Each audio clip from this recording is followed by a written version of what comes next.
Extreme Rules 2014 was okay. It wasn't horrible, but it wasn't great. But nonetheless, I'm going to do the review.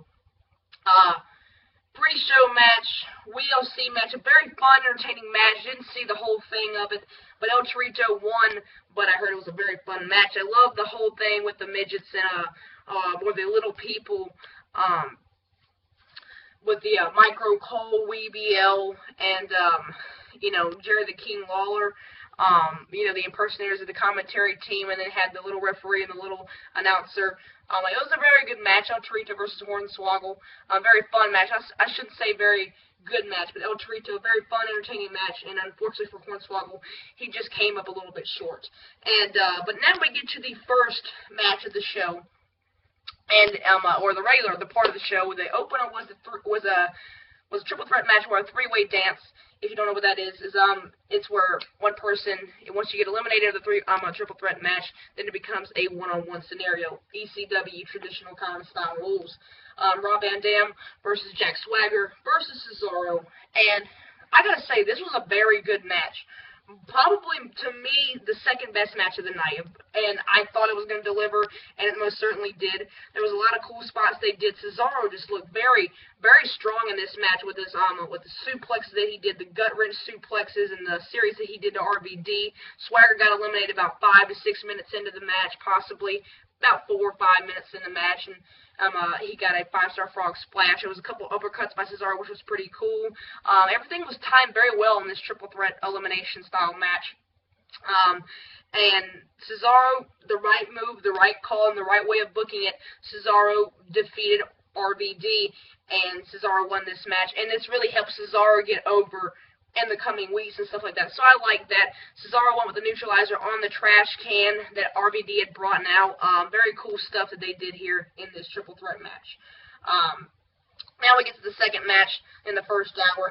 Alexander Rusev with Lana, the Ravishing Russian, and the Bugatti and Brode, Alexander Rusev versus R-Truth and Xavier Woods. It basically was a one-on-one match. Xavier Woods gets kicked very early and gets taken out of commission, and now it's R-Truth and Alexander Rusev. And Alexander Rusev basically defeats R-Truth. Nothing special here. The only thing that's worth mentioning is that Lana is extremely hot and very gorgeous. I don't know if I'm the only one that thinks this, but I, for one, believe she is very sexy. But now we get to the third match, the last match of the first hour, the Intercontinental Championship match, Big E versus Bad News Barrett. This is a typical Raw match. Nothing really special here. This match probably went about 7-8 minutes or whatever. But it was okay for what it was worth. But, you know, a regular TV match you normally see on Monday Night Raw. Bad News Barrett picks up the win here with the bull hammer. Big E, they get rid of they drop the title. Big E drops the title. Maybe he'll get a gimmick change, or maybe they'll add some stuff to his character to make him get a better reaction or something. Because Big E got no reaction when he walked out of the curtain of East Rutherford, New Jersey. Bad News Barrett's over with the whole, I've got some bad news. They're over with. He's over with that. But hopefully this doesn't turn into one of those typical Wade Barrett title reigns, and then Kofi Kingston comes along and becomes the 6- or 5-time Intercontinental Champion. Wade Barrett becomes a 4-time Intercontinental Champion, or Bad News Barrett, I shall say. Now we get to the first match of the second hour, the best match of the night, Evolution versus The Shield. I actually had thought that this match was going to be somewhere among the lines of the main event. I actually thought Daniel Bryan versus Kane was going to be in the mid-card, but it turns out not that way. Evolution versus The Shield, man, it wasn't as good as the Wyatt and Shield match that they had at Elimination Chamber, but it was very good. If they would have kept going a little bit, and they would have added some more dimensions to the match, but I thought it was fine for what it was, and I thought it was very good. But they would have added a little bit more dimensions to the match, a little bit more, and went further. I think it could have been on par, or even better, than the Wyatt family Shield match they had at Elimination Chamber earlier in February of this year. But onto this match. In the beginning of this match, it was kind of slow. They had grounded Seth Rollins, Dean Ambrose, Batista, and Randy Orton and they had Triple H come in there, and then Roman Reigns come in there, and the pace started quickening, and then it would be Dave Batista and Roman Reigns, and then they'd isolate Dean Ambrose and Seth Rollins with Triple H and Randy Orton. They went out in the crowd, which was very cool to see, and eventually they get Dean Ambrose caught, and they would just be double teaming him, and all of a sudden Seth Rollins pulls a Jeff Hardy from Royal Rumble 2000, dives out of the crowd, not onto a table, but dives out of the crowd, and does a crossbody and a very cool dive onto Triple H, Dean Ambrose, and Randy Orton. Eventually, Roman Reigns and Batista, Roman Reigns hit the Superman punch, and then he get the spear for the win. Batista is supposed to take time off, so I don't know if they're going to be playing off Roman Reigns and Batista feud possibly in the near future. I'm not sure yet, but we're going to be and then in the end the Shield rise again, and the Shield are still victorious, and it turns out the Shield have adapted, and they shall not perish. And it's going to be pretty interesting when they go to the Triple H Roman Reigns feud, and we're going to see Dean Ambrose, Randy Orton. I'm not sure, but it'll be definitely pretty interesting to see what happens on Raw leading up to the June 1st pay-per-view in Chicago, Illinois, Payback. Then we get to the 5th match, the steel cage match, John Cena versus Bray Wyatt.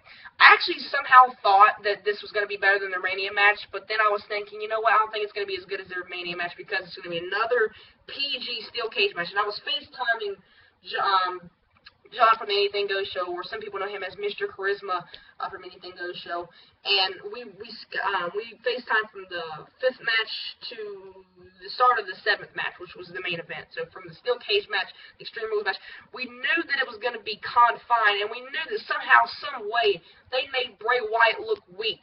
And I thought that Bray Wyatt didn't gain anything, and I was thinking, all in my mind, Bray Wyatt, he's going to gain something out of this match. He's going to get momentum heading on to the next part of the year.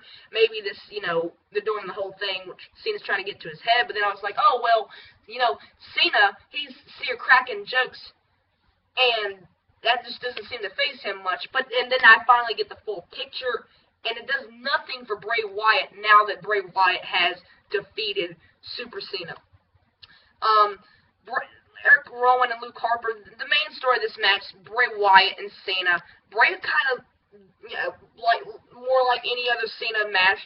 Bray dominated the most course of the match, and when Cena would finally get an upper hand, which would be to some point, it was just trying to get him to escape, and Luke Harper and Eric Rowan would be there to say, no, you're not going anywhere, and finally he'd get his hands on, Luke Harper, and now he would get in the cage. And so now, even with the steel cage, this makes Bray Wyatt look weak, because Bray Wyatt was trying to escape at least 4 or 5 times. It's not like Bray was trying to sit there in his structure and say, John, I'm going to show you for the monster that you really are. But no, that wasn't the case at all. It was Bray trying to escape and Cena trying to escape, and a handicap match basically. The WrestleMania match was great. This steel cage match is nothing compared to their WrestleMania match, which was to me a 3 3/4 match. This is a 3-star match at best. It was just a regular, typical steel cage match with John Cena in it. I mean, nothing really special. Anyway, normally I'm here to sing the praises of Bray Wyatt, but I can't do that tonight.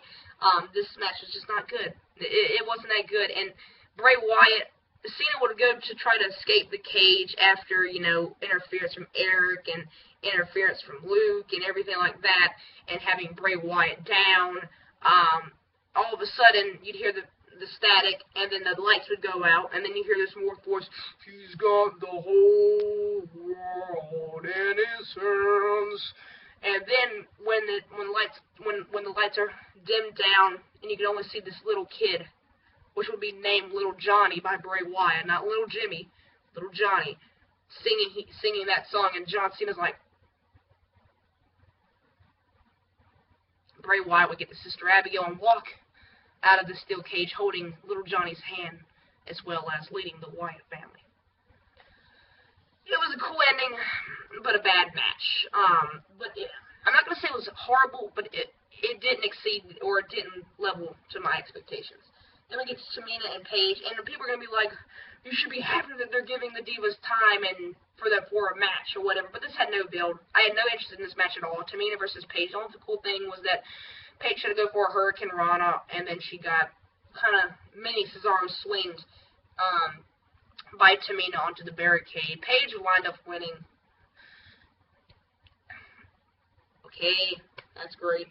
Then we get to the Extreme Rules match, the main event of the evening, Daniel Bryan versus Kane. No interference via the Authority, Stephanie McMahon, Triple H, well, not Triple H, but Stephanie McMahon, etc.